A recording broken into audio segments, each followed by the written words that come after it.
अस्सलामुअलैकुम दोस्तों, mega soap serial Punjabi drama जे ईंदड़ नई एपिसोड में छा थींदो ऐं छा थियण वारो आहे। छा क़ासिम हसीना बेगम खे बेवकूफ़ करे सघंदो? छा रूंडो ऐं जाबिर खान वारा आख़िर केसीं ताईं पंहिंजे मतिलब लाइ हिक ॿियनि सां गॾु हूंदा? छा सावल खान पंहिंजे सौट जे ॻाल्हियुनि ते एतबार कंदो? छा चाकिर खान पंहिंजे भाउ जा हाणे दुश्मन ॻोल्हे सघंदो? छो जो लाश मथां लाश, लाश मथां लाश ऐं अहिड़ी तरह मारियो वञे थो ऐं जीअं कंहिंखे ख़बर बि नथी पए ऐं हथियार बि नथो हलायो वञे। इन जी सॼी तफ़सीलात ॼाणणु खपे। ऐं जेकॾहिं अव्हां असांजे यूट्यूब चैनल ते नवां आहियो त महिरबानी करे असांजे यूट्यूब चैनल खे सब्सक्राइब करे घंटी जे बटन ते प्रेस करे नोटिफिकेशन ते ऑल करे छॾींदा, जीअं हर ईंदड़ नई नोटिफिकेशन सभ खां पहिरियों अव्हां ॿाहिरनि ताईं वक़्तनि पहुची सघे। दोस्तों सब्सक्राइब ज़रूरु कंदा, छो जो अव्हां जो सब्सक्राइब करण सां को बैलेंस कोन थो करे। बहरहाल असांजी काफ़ी हौसला अफ़ज़ाई वधंदी आहे ऐं पंहिंजो क़ीमती राय कमेंट सेक्शन में ज़रूरु ॾींदा।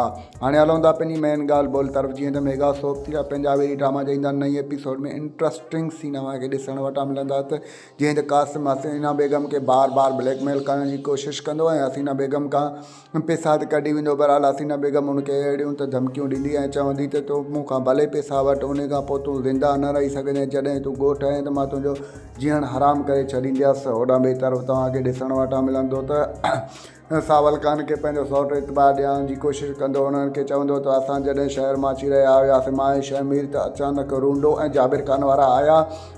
शमीर खे जले ज़ोरी उन खे ज़हर पीआरियो त सावल खान उन ते तमामु घणो काविड़जी वेंदो ऐं चवंदो त ॻाल्हि उहा कर जेका ज़हन ऐं दिलि खे जेको आहे सो इतबार थिए ऐं ज़हन खे बि जेको आहे सम्झण में ॻाल्हि सम्झ में अचे ऐं दिलि खे बि मञण में अचे। ऐं ॾिसण इहो दिलचस्प थियण वारो आहे। छा आख़िर सावल खान उन जे ॻाल्हियुनि ते एतबार कंदो? होॾां ॿिए तरफ़ तव्हांखे ॾिसण वटां मिलंदो चाकर खान बि हाणे तमामु घणो बेक़रार रहंदो, छो जो हुनखे बि पंहिंजे भाउ जा दुश्मन ॻोल्हणा आहिनि। छो जो दुश्मन अहिड़ो आहे, हिकु ई दुश्मन आहे जेको हमेशह लिकी वार थो करे।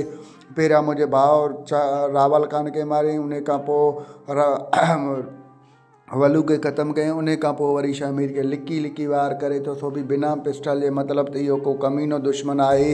होॾां ॿिए तरफ़ तव्हांखे ॾिसण वटां मिलंदो त जाबिर खान कमीनो शख़्स ऐं रूंडे वारा हमेशह पाण में पंहिंजे मफ़ाद लाइ हिक ॿियनि सां हिकु थींदा रहंदा आहिनि। पर तव्हांखे ॾिसण वटां मिलंदो इहे ॿई हिक ॿियनि सां हिकु ॾींहुं विढ़ंदा ऐं हिक ॿियनि जे साम्हूं थींदा ऐं हिक ॿियनि जा सभु राज़ खोलींदा। हाणे ॾिसण इहो दिलचस्प थियण वारो आहे त उहो कॾहिं ईंदो त उहो ॾींहुं कॾहिं ईंदो त जाबिर ऐं रूंडे वारा हिक ॿियनि सां साम्हूं थींदा ऐं सावल खान पंहिंजे भाउ जो दुश्मन ॻोल्हे सघंदो ऐं होॾां चाकर खान बि पंहिंजे भाउ ऐं पीउ जा दुश्मन ॻोल्हे सघंदो। इहो ॾिसणु तमामु घणो दिलचस्प थियण वारो आहे। तव्हांजो छा राय आहिनि सॼी प्रोमो बाबति? पंहिंजो क़ीमती राय कमेंट सेक्शन में ज़रूरु ॾींदा। असांखे इजाज़त रखंदा। पंहिंजो ख़्यालु। अल्लाह हाफ़िज़। Thanks for the watching. Javed Ali जलालानी।